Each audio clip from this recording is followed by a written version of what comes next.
So, Chris. Hello. What we're going to do is something called constructive rest, or lying down, or semi-supine, or whatever.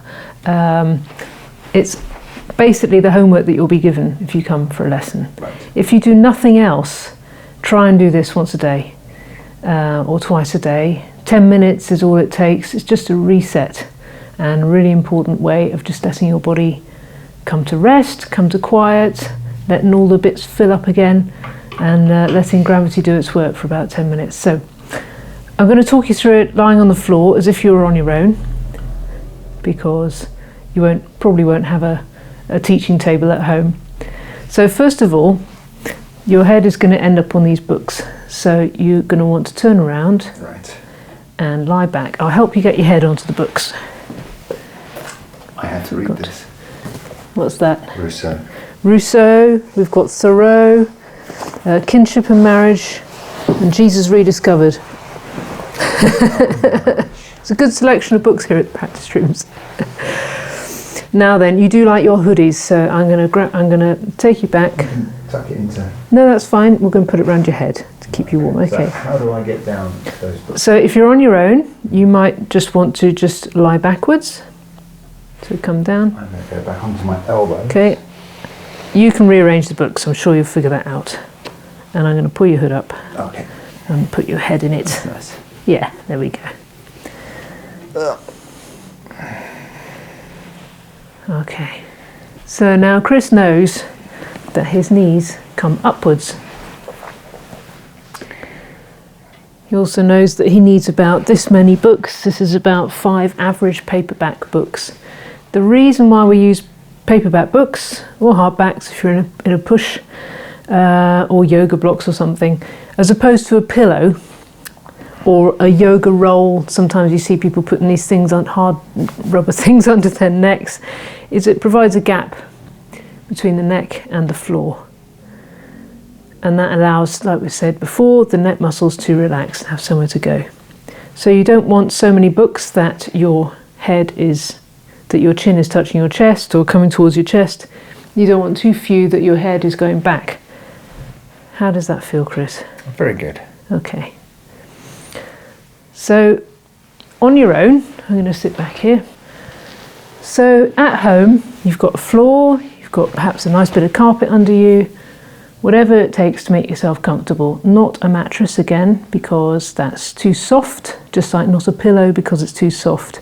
You want the gravity to have a response, so that's why we go on a firm floor, just enough to make yourself comfortable. If you need more padding, if it's going to help you do this, then get something a bit softer, but still so you can feel the floor. You can get a blanket, put it over yourself, but this is not a nap. This is active, constructive rest.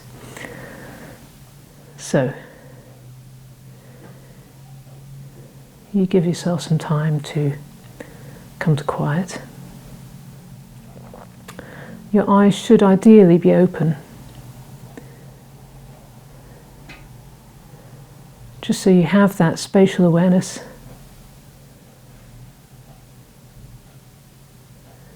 Your hands are on your abdomen, just above your hip bones, allowing for that space. You're expanding round the arms. Your feet are flat on the floor to allow your knees to go in a relative fashion forward and away from you. So they are arranged in such a way that you can hold them up without too much muscular effort. So you can experiment with where you put your feet. If they're sliding around, you can get something like non-slip matting. Do you feel like your feet are going to slide anywhere, Chris? A little bit. A little bit? Yeah. Would you like some non-slip matting? Yes, please. Right. You know what else is good is things like those totes. Big socks with rubber feet on. Nice. Non-slip matting, great for tour buses. You can usually find it in your average tour bus. If you can't find it in a tour bus, where might you find it? Somewhere like, I was going to say Wilko's. Your average household stores, the stuff they put under rugs to stop them slipping around. So your knees are pointing towards the ceiling, you've just got to keep them there. And again, things will change as you do this. So you can move your feet, you can rearrange your knees. So always start with the neck. Your neck is free, it's got room to be free. Your eyes are kind of neutral, they'll be staring at the ceiling somewhere. You will not be trying to read the newspaper or look at your phone. This is a time just to be alone. And at this point I always say, I found this very difficult when I first started doing it, when I had lessons.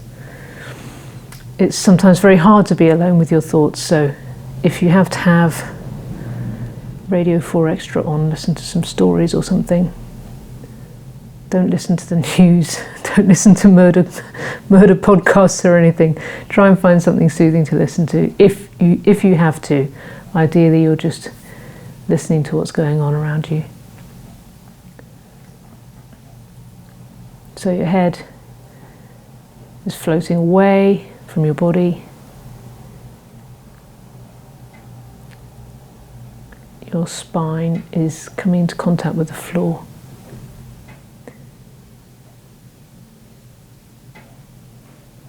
Your shoulders are in contact with the floor. And your elbows.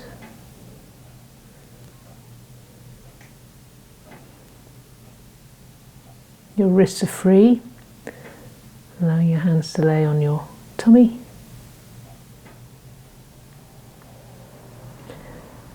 The lower part of your back is on the floor.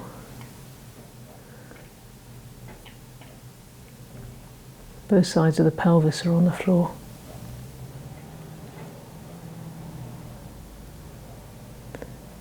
And then your feet are on the floor, all 3 points of the feet, the heel, behind the big toe, behind the little toe, and your toes themselves streaming away from you.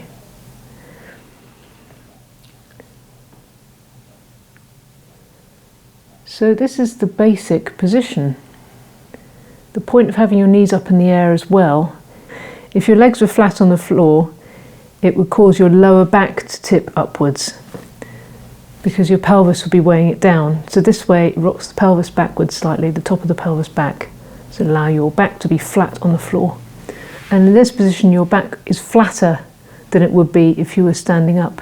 Once you stand up, the natural S-curve comes back into play. That's just gravity doing its work. But this has a chance for your back to flatten out in all ways. You can imagine yourself spreading out across the floor, or even the floor spreading out underneath you.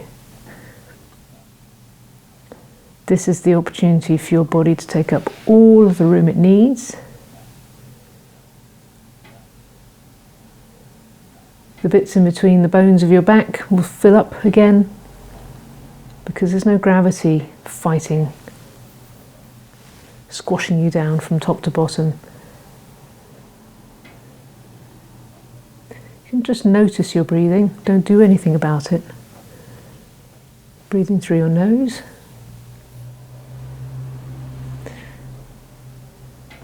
So now you're here and you've come to quiet, you can go around and visit everything.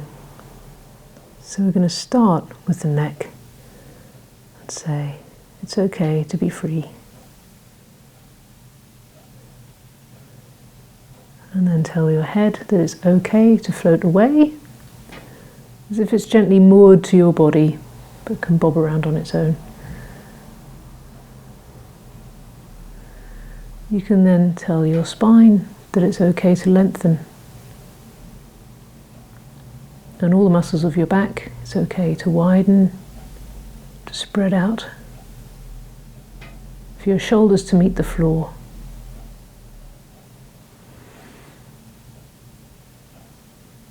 For the space under your arms to increase. For your elbows to meet the floor. for your wrists to soften, for your hands and your fingers to lie on your abdomen. You might at this point notice your breath coming in and out of your nose and your abdomen moving accordingly. For your ribs to swing in and out. Again, just a noticing. You just say to each part, it's okay to do what you need to do.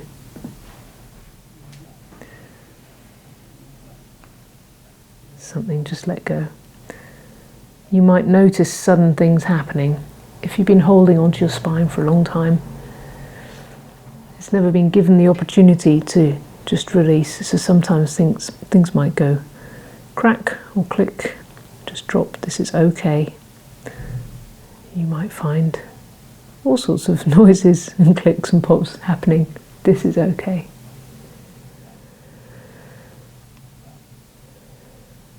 Moving downwards, you've got your pelvis on the floor. The pelvis is jointed. It can fall open, it can flatten, it can spread, it can fill up.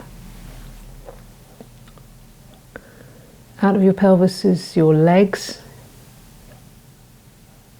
hip joints at the side of the pelvis. Your legs are flowing out of your torso up to the knees, which are pointing at the ceiling.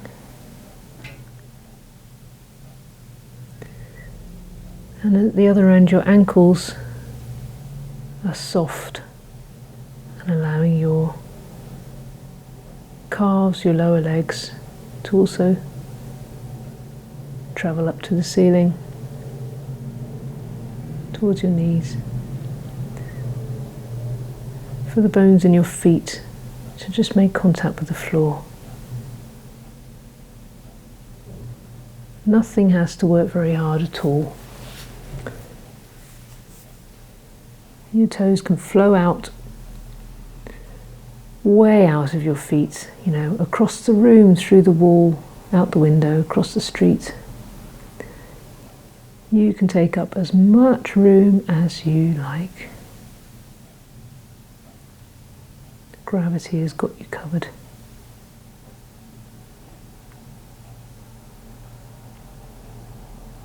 It's not often that we allow ourselves this space to grow and to expand.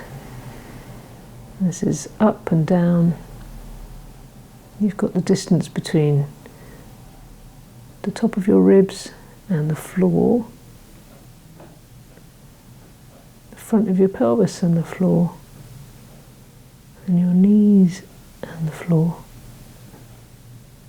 the top of your foot and the floor, around your ankle bones, around your hip bones, around your elbows and your wrists and your shoulders,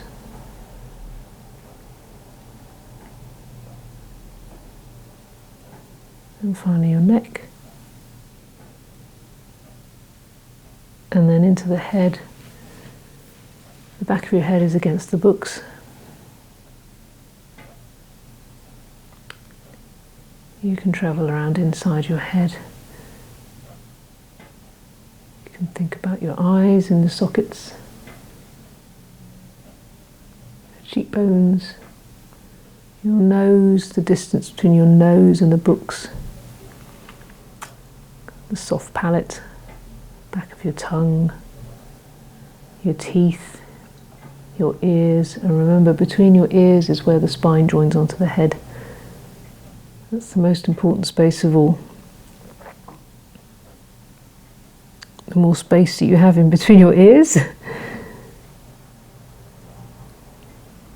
there's more space for communication to happen, all the important communication that happens between your brain and the rest of the body.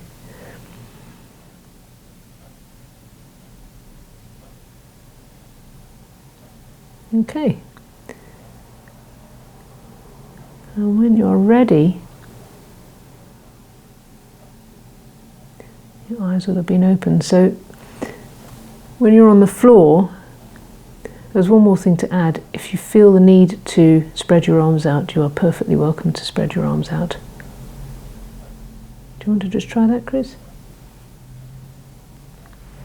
Palms up or palms down? Palms open really is best. And again, you can explore the length.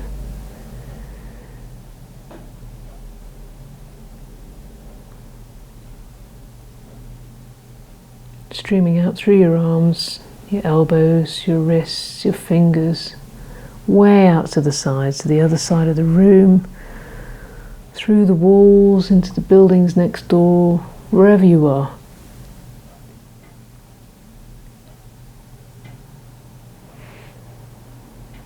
Okay.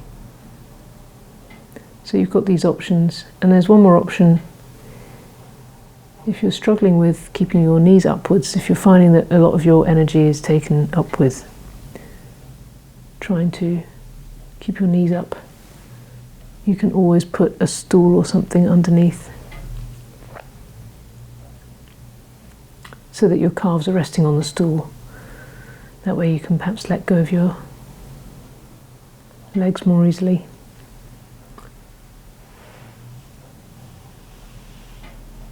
Okay, so on the floor you can, hopefully, if you've got the room, roll over. So Chris, what you do is look up at the ceiling and then shift your gaze across the ceiling to the left and then down the wall. As you do, you turn your head and the rest of your body will follow. So you lift this arm, your legs will flop to the side. I just want you to roll onto all fours. Okay. No, stay on all fours for a sec. Okay. So after all that, here is a place where you can just explore. Maybe get your knees out a little bit. Some space.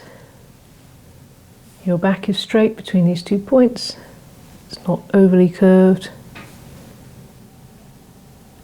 And then slowly you allow your tail to come down onto your heels. And then up. How was that, Chris? Very nice. Good. Okay.